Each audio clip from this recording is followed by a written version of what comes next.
ìràwọ̀ ayọ̀ láti máa yọ wá fẹ́ni tí jí ń gbé. Kò sí ìjì tí ó lè bòdì dán rẹ̀. Jésù ti gbà àwọn tó ti sọnù. Fún mi Bíbélì, ròyìn mímọ́ dídán. Mọ́lẹ̀ rẹ̀ yóò tọ́ mi lọ́nà tòrò. Ẹ̀kọ́ ìlérí òfin ìfẹ́ papọ̀. Kóru tó kọjá sọ́jà ìnípẹ̀kun. A kí wa pé ẹ káàbọ̀ sórí ètò yín, ètò wa Jẹ́ kí Bíbélì sọ̀rọ̀. A dúpẹ́ lọ́wọ́ Ọlọ́run fún ìdásí, ìpamọ́, ìwàláyé àti ìwàláàyè lórí ayé wa àti lórí ayé àwọn tí ń gbọ́ wa nílé. Ògo, ọlá, agbára àti ìyìn fún Ọlọ́run ẹlẹ́dàá wa. Ètò yìí à ń ṣe olùgbọ̀wọ́ rẹ̀ látọwọ́ ìjọ Kristi ní ìlú Oǹdó àti gbogbo ìjọ Kristi níbi gbogbo. Orúkọ tèmi ni Fasonu Victor, Ajihinrere Kristi. Ẹ jẹ́ ká gbàdúrà.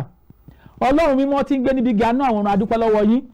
A gbé yín ga torí pé ẹ̀yin ni Ọlọ́run ìmọ́lẹ̀. Ẹ̀yin lẹ fi ìmọ́lẹ̀ bora bí aṣọ. Ẹ jẹ́ kí ọ̀rọ̀ yín kó gba gbogbo ògo lónìí àti lọ́jọ́ gbogbo. Lórúkọ Jésù Kristi Olúwa wa, àmín. Lẹ́ẹ̀kan sí a kí wa káàbọ̀ sí ètò Jẹ́ kí Bíbélì sọ̀rọ̀. A dúpẹ́ lọ́wọ́ Ọlọ́run fún níbi tọ́lọ́run ràn wá lọ́wọ́ dé àti oore ọ̀fẹ́ rẹ̀ lórí ayé wa. Ògo, ọlá, agbára àti ìyìn fún Ọlọ́run ẹlẹ́dàá wa. À ń tẹ̀síwájú nínú ẹ̀kọ́ èyí tí a kọ́ wa ní ọ̀sẹ̀ tó kọjá lọ. Ẹ̀kọ́ yìí ní nǹkan ṣe pẹ̀lú Kristiẹni àti ìdámẹ́wàá. A ti gbé àlàyé kalẹ̀ gẹ́gẹ́ bí ìlànà Bíbélì, ohun tí Bíbélì kọ́ wa nípa ìtumọ̀ àti ọ̀rọ̀ tá à ń pè ní Kristiẹni. Àwa ti ń ṣàlàyé orísun ìdámẹ́wàá nígbà tí a kíyèsí ìwé Genesis orí 14 ẹsẹ̀ 20 àti ìwé Genesis orí 28 ẹsẹ̀ 22. A dẹ̀ tún ṣàlàyé bí ní ìgbà tí ìdámẹ́wàá di òfin Mósè. Àwa tún ṣàlàyé ní ọ̀sẹ̀ tó kọjá lọ àwọn ẹsẹ̀ Bíbélì 4 lábẹ́ ìsìn májẹ̀mú láéláé tó kọ́ wa nípa ìdámẹ́wàá. A ti ṣàlàyé ìwé Lẹ́fẹ́tíkù orí 27 ẹsẹ̀ 30 sí 34. A ti ń ṣàlàyé lọ orí Deuteronomy orí 14 nígbà tá a wo ẹsẹ̀ 22. A fẹ́ kẹ́ máa bá wa ká lọ. Apá kejì Kristiẹni àti ìdámẹ́wàá òun ni a fẹ́ gbé yẹ̀wò. Nígbà tá a kíyèsí ìwé Deuteronomy orí 14 nígbà tá a wo ẹsẹ̀ 22, a sọ fún wa níbẹ̀ pé ohun tí Ọlọ́run sọ ní ẹ jẹ́ ká tẹ́tí sílẹ̀ sí Ọlọ́run wa. Kí ìwọ kí ó dá gbogbo ìbísí irúgbìn rẹ tí ń ti oko rẹ wá ní ọdọọdún.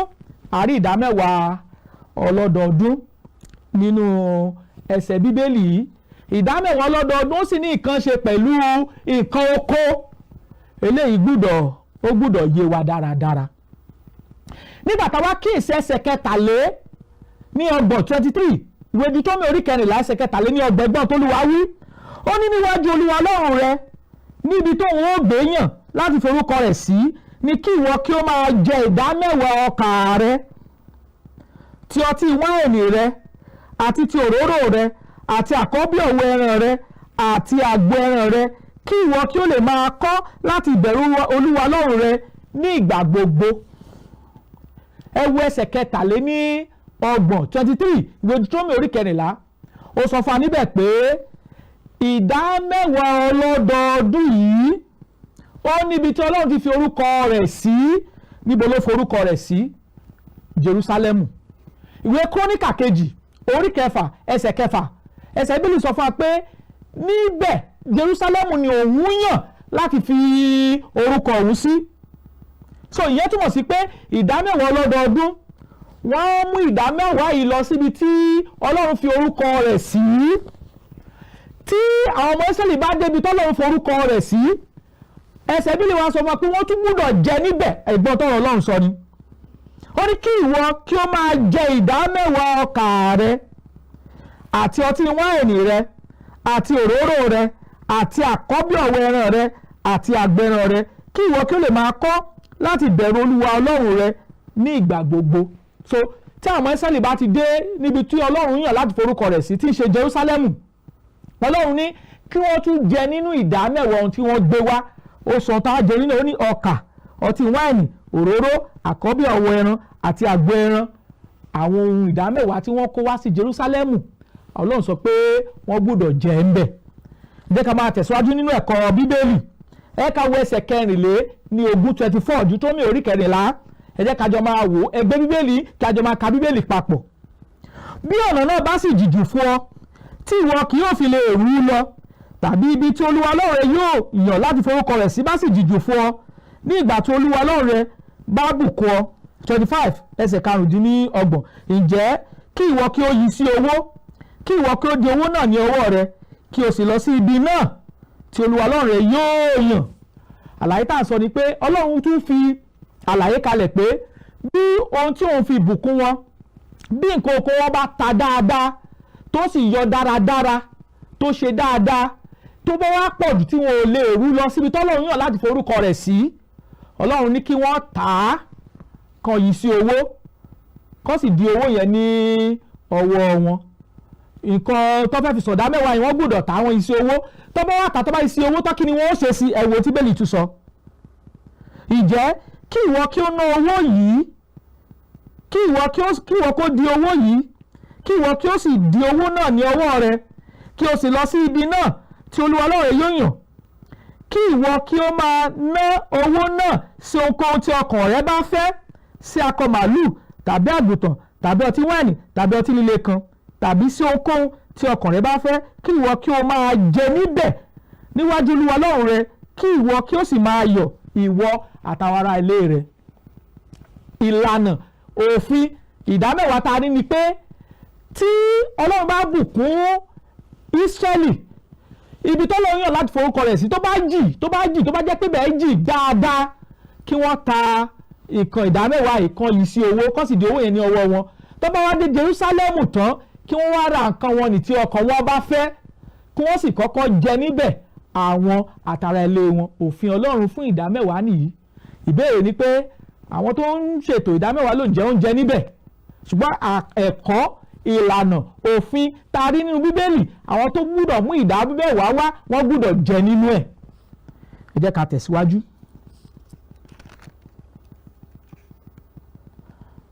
Nígbà tá a tẹ̀síwájú, a tún rí ìdámẹ́wàá ọlọ́dún mẹ́ta. Òkè kó ta tó tó àkókò yìí, ẹ ká wo 27 ẹsẹ̀ 27 kí l'Olúwa wí. Ó ní àti ọmọ Léfì tí ń bẹ nínú ibodè rẹ, ìwọ kò gbọdọ̀ kọ̀ sílẹ̀, nítorí tí kò ní ìpín tàbí ìní pẹ̀lú rẹ̀. Ìyẹn túmọ̀ sí pé ìdámẹ́wàá ọlọ́dọọdún, àwọn ọmọ Léfì gẹ́gẹ́ bí àlàyé tá a ṣe, àwọn ló lẹ́tọ̀ọ́ láti gba ìdámẹ́wàá ọlọ́dọọdún. Ẹ ká wá tẹ̀síwájú. Ó ní òpin ọdún mẹ́ta ni kí ìwọ kí ó mú gbogbo ìdámẹ́wàá ìbísí rẹ wá ní ọdún náà, kí ìwọ kó sì gbé kalẹ̀ lẹ́nu ibodè rẹ. Òfin Ọlọ́run ibi tá a kà í ní Deuteronomy orí 14, nígbà tá a kíyèsí ẹsẹ̀ 28. Ó ní a ti rí ìdámẹ́wàá ọlọ́dọọdún. Nígbà tá a dé ẹsẹ̀ 28, a sọ fún wa pé ní ọdún mẹ́ta ní kó máa kó gbogbo ìdámẹ́wàá ìbísí tọ́lọ́ fi bùkún wọn, kí wọ́n sì gbé sẹ́nu iwájú ilé wọn. Ìdámẹ́wàá ọlọ́dún mẹ́ta wọn ò ní gbé lọ síbi tọ́lọ́ yàn láti forúkọ rẹ̀ sí mọ́, bí kò ṣe wájú ilé wọn.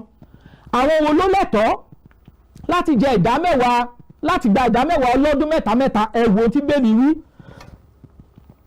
Ó ní àti ọmọ Léfì, nítorí tí kò ní ìpín tàbí ìní pẹ̀lú rẹ̀, àti àlejò, àtàláìní bàbá àti opó tí ń bẹ nínú ibodè rẹ yóò wá, wọ́n sì jẹ, wọ́n sì yó, kí Olúwa Ọlọ́run rẹ kí ó lè bùkún ọ nínú gbogbo iṣẹ́ ọwọ́ rẹ tí ìwọ ń ṣe. So a ti rí ìdámẹ́wàá ọlọ́dún kọ̀ọ̀kan. Níbí ìyá tún ti rí ìdámẹ́wàá ọlọ́dún mẹ́ta. Ìdámẹ́wàá ọlọ́dún mẹ́ta yìí wọn ò ní gbé lọ tọ́lọ́ yàn láti forúkọ wọn sí mọ́, ṣùgbọ́n wọ́n á gbé síwájú ilé wọn. Oríṣi èèyàn mẹ́rin ni yóò wá láti jẹ níbẹ̀. Àwọn ọmọ Léfì àwa jẹ níbẹ̀, àwọn opó wọn á jẹ níbẹ̀, àlejò àtàláìní bàbá. Àwọn tí ó jẹ ìdámẹ́wàá ọlọ́dún mẹ́ta nìyí. Ohun tọ́lọ́run sì sọ nìyí, tàrí nínú ìwé Deuteronomy orí 14, nígbà tá a kíyèsí ẹsẹ̀ tí ó kẹ́yìn tí ń ṣe ẹsẹ̀ 29 29. níbí yìí a rí oríṣi ìdámẹ́wàá méjì, ẹ̀ka tún wo ìdámẹ́wàá oríṣi kan sí. nígbà tá a wo ìwé Númérì orí 18 kí l'Olúwa wí. orí 18 nígbà tá a kíyèsí ẹsẹ̀ 25 kí l'Ọlọ́run sọ. ká wo ohun tí ọ̀rọ̀ Ọlọ́run ní fún wa níbí yìí. Olúwa sì sọ fún Mósè pé, mò ń ka ìwé Númérì orí 18 ẹsẹ̀ 25. Olúwa sì sọ fún Mósè pé, sì sọ fún àwọn ọmọ Léfì kí o sì wí fún wọn pé nígbà tí wọ́n bá gba ìdámẹ́wàá tí mo ti fi fún wọn ní ilẹ̀ ìní yín lọ́wọ́ àwọn ọmọ Ísírẹ́lì, nígbà náà ni kí ẹ̀yin kí ó mú ẹbọ ìgbésọsókè nínú rẹ̀ wá fún Olúwa, ìdámẹ́wàá nínú ìdámẹ́wàá. ohun tá a rí kà nìyí. ìdámẹ́wàá oríṣi ìkẹta tí a rí níbí òun ni ìdámẹ́wàá tí àwọn ọmọ Léfì nígbà táwọn ọmọ Ísírẹ́lì bá ti kó ìdámẹ́wàá wá, àwọn náà yóò wá yọ ìdámẹ́wàá nínú ìdámẹ́wàá ohun tí àwọn ọmọ Ísírẹ́lì ti kó wá, wọ́n sì fi fún olú àlùfáà tó ń ṣe ìdámẹ́wàá ìgbésọsókè fún Ọlọ́run. so a ti rí oríṣi ìdámẹ́wàá mẹ́ta nínú Bíbélì. a rí ìdámẹ́wàá ọlọ́dọọdún, a rí ìdámẹ́wàá ọlọ́dún mẹ́ta mẹ́ta, a dẹ̀ rí ìdámẹ́wàá tí àwọn ọmọ Léfì ń san fún àlùfáà fún ẹbọ ìgbésọsókè. a rí nínú Bíbélì. a lè fẹsẹ̀ lé múlẹ̀ ní ìwé Númérì orí 18 ẹsẹ̀ 25 t'Olúwa sọ ní. àkíyèsí mìíràn tá a tún kíyèsí ni pé ìwé Deuteronomy orí 26 kágbọ́n t'Ọlọ́run sọ láti ẹsẹ̀ 12 sí 15 kí l'Olúwa wí nípa ọ̀rọ̀ ìdámẹ́wàá yìí náà ni. ẹsẹ̀ 12 kí l'Olúwa wí. ó ní ìgbà tí ìwọ bá dá ìdámẹ́wàá àsùnkùn rẹ tán ní ọdún kẹta tí í ṣe ọdún ìdámẹ́wàá, tí ìwọ sì fi fún ọmọ Léfì àlejò, aláìní baba àti opó, kí wọn kí ó máa jẹ ní ẹnu ibodè rẹ, kí ìwọ kí ó sì yọ̀. nígbà náà ni kí ìwọ kí ó wí níwájú Olúwa Ọlọ́run rẹ pé, èmi ti mọ ohun mímọ́ kúrò nínú ilé mi, mo sì ti fi fún ọmọ Léfì àti àlejò àti fún aláìní baba àti fún opó gẹ́gẹ́ bí gbogbo àṣẹ rẹ tí ìwọ ti pa fún mi. èmi kò sì rí àṣẹ rẹ kọjá, bẹ́ẹ̀ ni èmi kò sì gbàgbé wọn. èmi kò sì jẹ nínú rẹ̀ nínú ọ̀fọ̀ mi, bẹ́ẹ̀ ni èmi kò sì mú kúrò nínú rẹ̀ fún ohun àìmọ́ kan, bẹ́ẹ̀ ni èmi kò sì mú nínú rẹ̀ fún òkú. ṣùgbọ́n èmi ti gba ohùn Olúwa Ọlọ́run mi gbọ́, èmi sì ti ṣe gẹ́gẹ́ bí gbogbo èyí tí ìwọ pa láṣẹ fún mi. wo ilẹ̀ láti ibùjókòó mímọ́ rẹ wá, láti ọ̀run wá, kí o sì bùkún fún Ísírẹ́lì ènìyàn rẹ àti fún ilẹ̀ náà tí ìwọ ti fi fún wa, bí ìwọ ti búra fún àwọn bàbá wa, ilẹ̀ tí ń ṣàn fún wàrà àti fún oyin. tá bá kíyèsí ìwé Deuteronomy orí 26 tá bá wò láti ẹsẹ̀ 12 sí 15 a rí kà níbẹ̀ pé Ọlọ́run tún gbé òfin kalẹ̀ ní ìgbà táwọn ọmọ Ísírẹ́lì bá ti dá ìdámẹ́wàá ọlọ́dún mẹ́ta mẹ́ta fún àlejò, opó, aláìní baba àtàwọn aláìní. Ọlọ́run ní wọ́n gbọ́dọ̀ sọ̀rọ̀ kan jáde, wọ́n á dó níwájú ilé wọn, wọ́n á sì káwọ́ sókè bí eléyìí, wọ́n á sì sọ̀rọ̀ pé Olúwa, mo ti mú ohun àìmọ́ kúrò nínú ilé mi, láti àkókò yìí lọ máa bùkún mi gẹ́gẹ́ bí o ti ṣèlérí fún àwọn babaláwa tẹ́ sọ pé ilẹ̀ yìí yóò máa ṣàn fún wàrà àti fún oyin. wọ́n gbọ́dọ̀ sọ̀rọ̀ yìí jáde. ẹ wo ẹ̀kọ́ tí Bíbélì kọ́ wa nípa ìdámẹ́wàá gẹ́gẹ́ bí òfin Mósè tí a fi fún àwọn ọmọ Ísírẹ́lì. ẹ̀kọ́ ta kọ́ wa ní ẹ̀yin ènìyàn wa nílé. mo rò pé à ń fọkàn bá wa lọ nípa àwọn ẹ̀kọ́ tí Bíbélì kọ́ wa nípa ìdámẹ́wàá. a tún béèrè béèrè kan, àwọn wo lọmọ Léfì? àwọn wo lọmọ Léfì? a rí pé ọ̀rọ̀ tí a ń pè ní Léfì, ọ̀rọ̀ tí a ń pè ní òyìnbó á ní Levite, ọ̀rọ̀ yìí jáde kúrò lára Léfì. Léfì jẹ́ ọmọ Jákọ́bù ìkẹta àbílẹ̀ kẹta nínú àwọn ọmọ Jákọ́bù ní Léfì. a rí kà pé ní ìgbà tí Léfì ṣẹ̀, Léfì pẹ̀lú àwọn tó pa gbogbo ọkùnrin tó wà ní Ṣẹ́kẹ́mù. Tí ẹ bá wo ìwé Genesis dáradára, inú bàbá rẹ̀ ò sì dùn sí ohun tó ṣe yìí.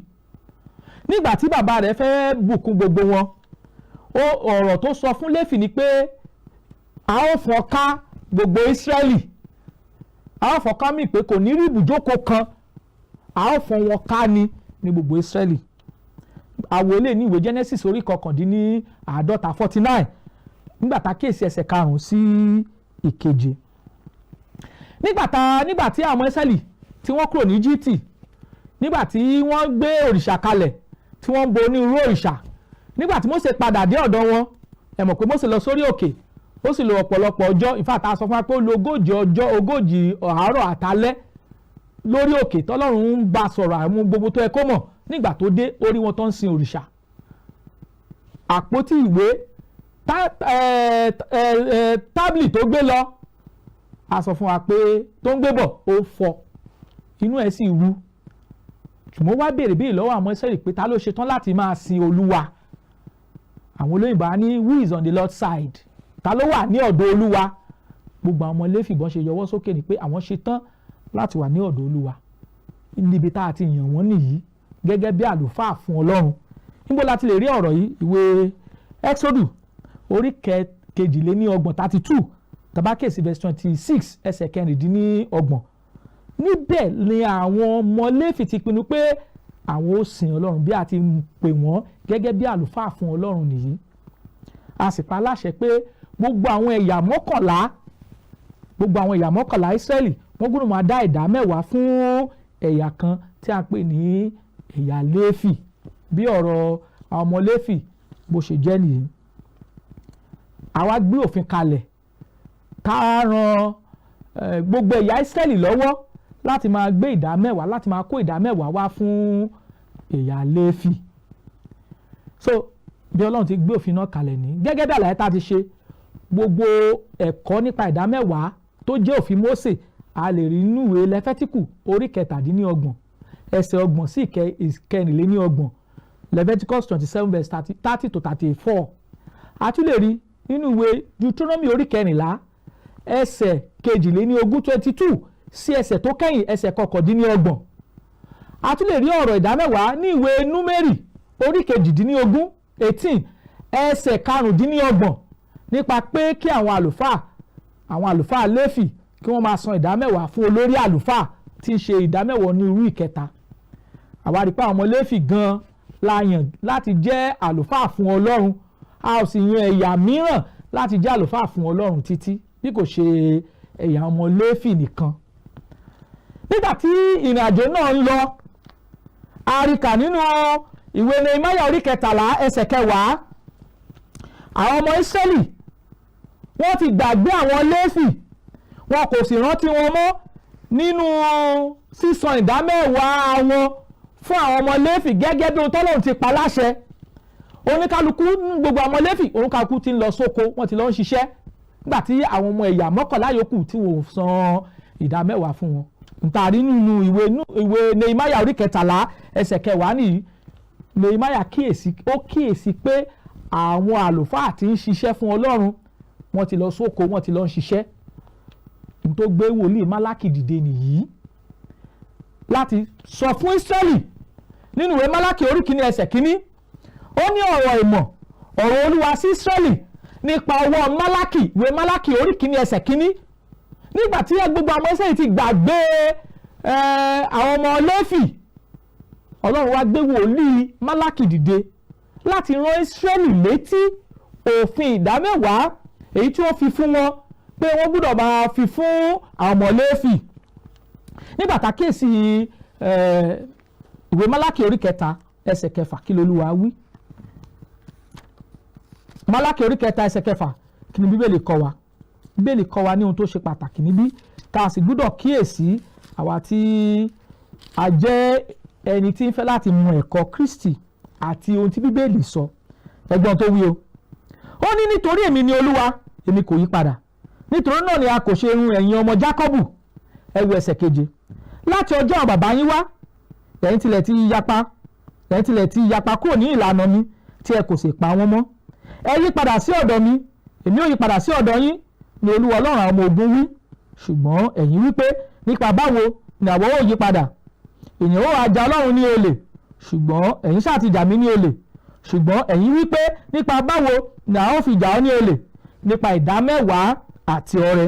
Ẹ wo ẹsẹ̀ 9, ó ní ríré ni a ó fi yín ré, nítorí ẹ̀yin ṣáà ti jà mí ní olè, àní gbogbo orílẹ̀-èdè yìí. Ẹ má ṣe gbàgbé, Ísírẹ́lì la fún lófin ìdámẹ́wàá lórí òkè Sinai níwèé Lẹ́fítíkù orí 17 ẹsẹ̀ 24 34.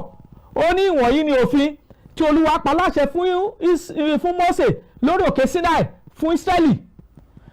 Ní ìgbà tí Ọlọ́run wá ránṣẹ́ sí wọn pé wọ́n ti gbàgbé òfin yìí, lọ́lọ́run gbé wòlíì Málákì dìde, ó sì sọ fún wọn pé wọ́n ti gbàgbé òfin ìdámẹ́wàá àti ọrẹ.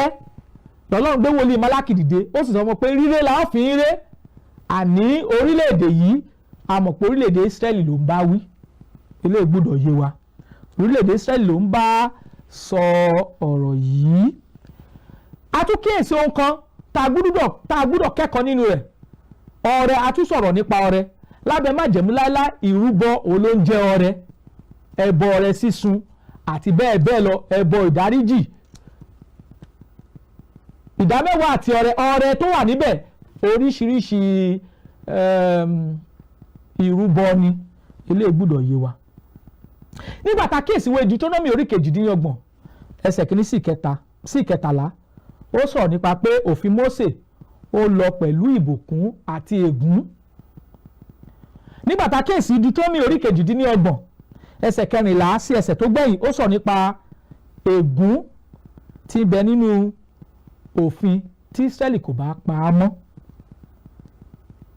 Ísírẹ́lì sì tí wọn ò tẹ̀lé, à ń sọ̀rọ̀ nípa ègún sí i. Ríré la ó fi ń ré yìí, ó nìkan ṣe pẹ̀lú òfin Mósè, ó mú ègún lọ́wọ́, ó sì mú ìbùkún lọ́wọ́. Deuteronomy orí 28 ẹsẹ̀ 1 sí 13 sọ̀rọ̀ nípa ìbùkún tí ń bẹ nínú rẹ̀. Deuteronomy orí 28 ẹsẹ̀ 14 sí ẹsẹ̀ tó kẹ́yìn, ó sọ̀rọ̀ nípa ègún tí ń bẹ nínú kí Ísírẹ́lì ó má tẹ̀lé òfin àti ìlànà tí Ọlọ́run ti gbé kalẹ̀ nínú òfin Mósè àtàwọn òfin mìíràn gbogbo. Eléyìí gbọ́dọ̀ yé wa o. Ẹ ká wá lọ sínú májẹ̀mú tuntun. A ti ṣàlàyé fún wa pé ìdámẹ́wàá lábẹ́ ìlànà ẹ̀kọ́ Mósè ni, òfin Mósè ni fún àwọn ọmọ Ísírẹ́lì.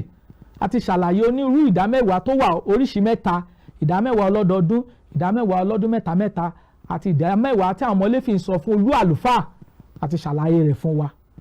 Ìdámẹ́wàá ọlọ́dọọdún yìí, a rí kà pé àwọn tó bá mú ìdámẹ́wàá wá, wọ́n gbọ́dọ̀ jẹ níbẹ̀, gẹ́gẹ́ bó ń ta ní ìwé Deuteronomy orí 14 ẹsẹ̀ 22 sí ìsàlẹ̀ bá wa kà á, àti bẹ́ẹ̀ bẹ́ẹ̀ lọ. Àwa sọ pé kí nìdí tá a fi sọ fún àwọn Ísírẹ́lì pé ríré la ó fi wọ́n ré nínú ìwé Málákì orí 3 ẹsẹ̀ 6. Ìdí ẹ̀ ni pé òfin Mósè ó lọ pẹ̀lú ìbùkún, ó sì lọ pẹ̀lú ègún. Ìdí ẹ̀ nìyẹn. Ẹ ká wá wo kí ni májẹ̀mú tuntun sọ nípa ìdámẹ́wàá.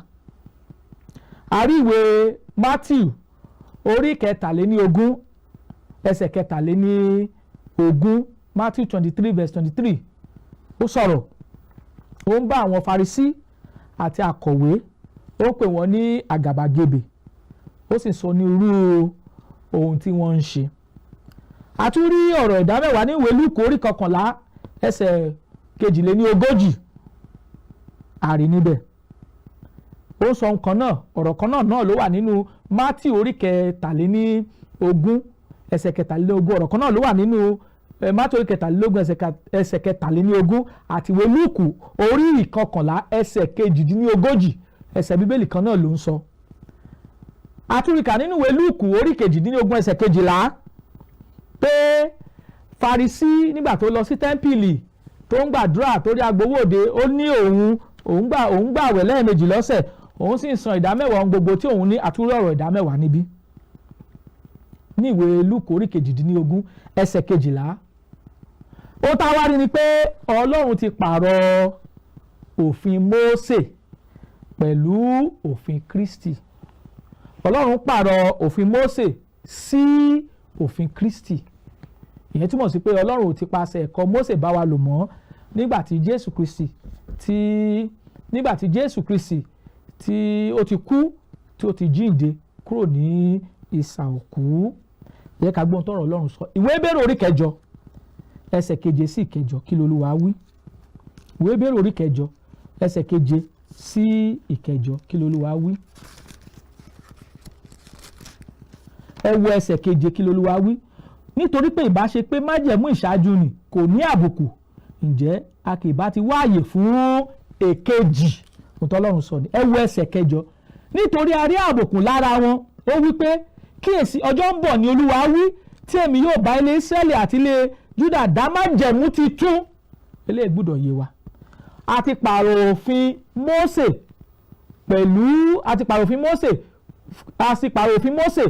a ti fi Kristi dípò rẹ̀, a ti fi òfin Kristi dípò rẹ̀ tí ń ṣe òfin májẹ̀mú titun. Eléyìí gbọ́dọ̀ yé wa.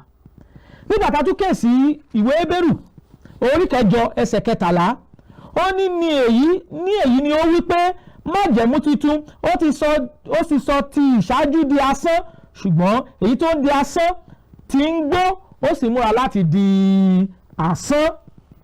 A sọ fún wa pé òfin májẹ̀mú láéláé àti yí padà sí òfin májẹ̀mú titun.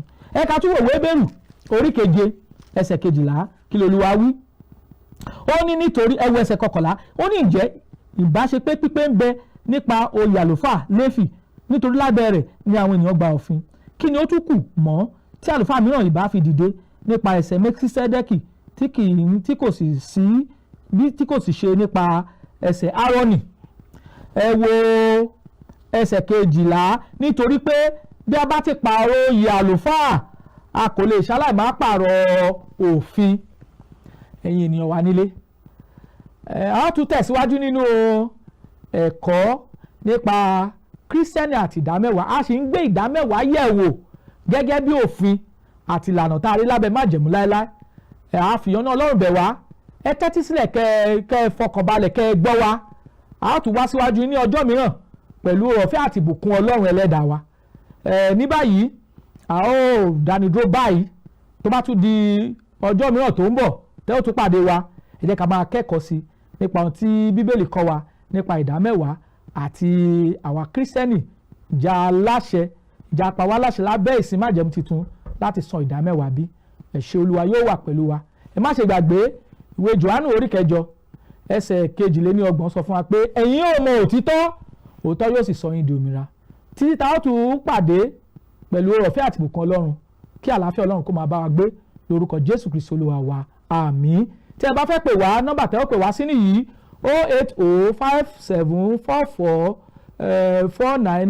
08057444902 tàbí 08065717023. Máa tuntun pè 08057444902 tàbí 08065717023.